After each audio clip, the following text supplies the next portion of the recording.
ladies and gentlemen, dear friends, dear Anders, Radek, and the other representatives of European Atlantic institutions, our dear diplomatic ghosts. I'm very pleased to have the opportunity to address such a distinguished audience at the opening of today's conference.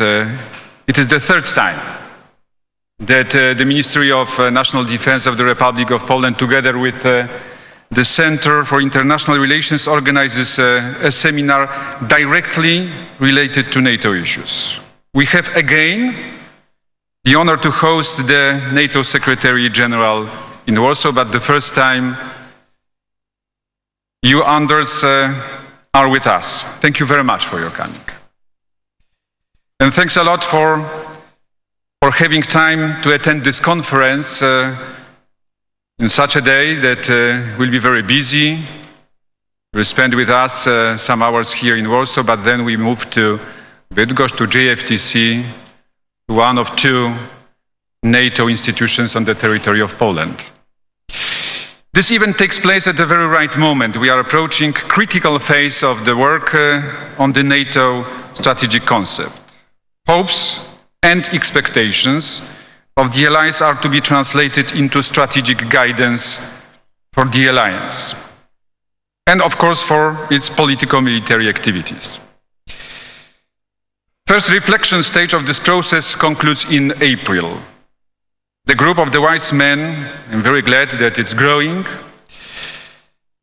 will present at that time a set of recommendations on the new strategy. Their ideas will constitute a solid basis for the Secretary General recommendations, the final text of the document.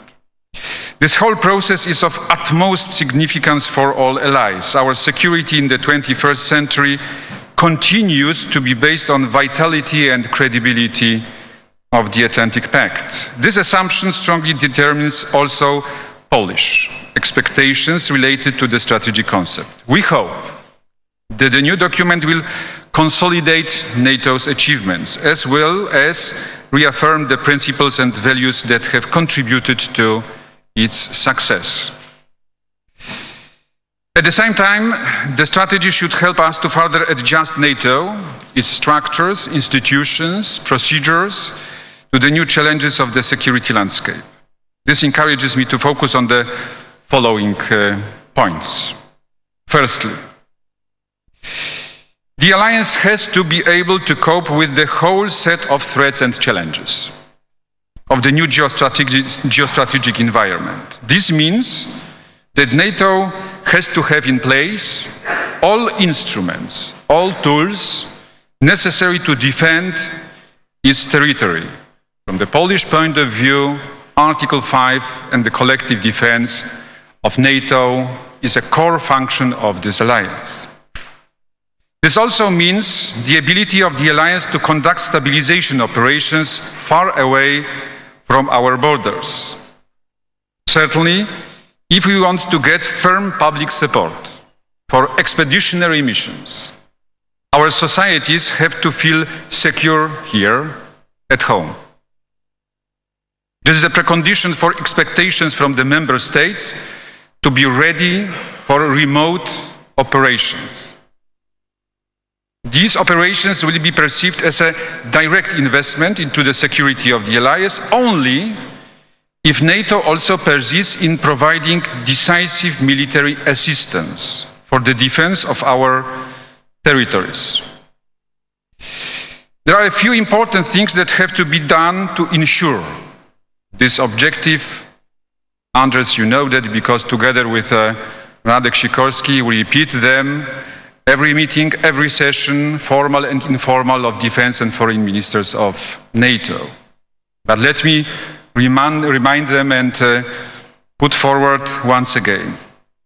NATO should keep vital plans assuming the reinforcement of the allies' defensive posture in the event of any threat related to Article 5. These plans have to be updated and reviewed and updated on a regular basis. We need such planning to be prepared for the worst-case scenario, even though it remains less likely in the foreseeable future. Secondly, our command structures and our forces, especially NRF, should also be ready to undertake collective defense functions, despite the fact that they are increasingly involved into the out-of-area tasks. This applies, of course, to training and exercises.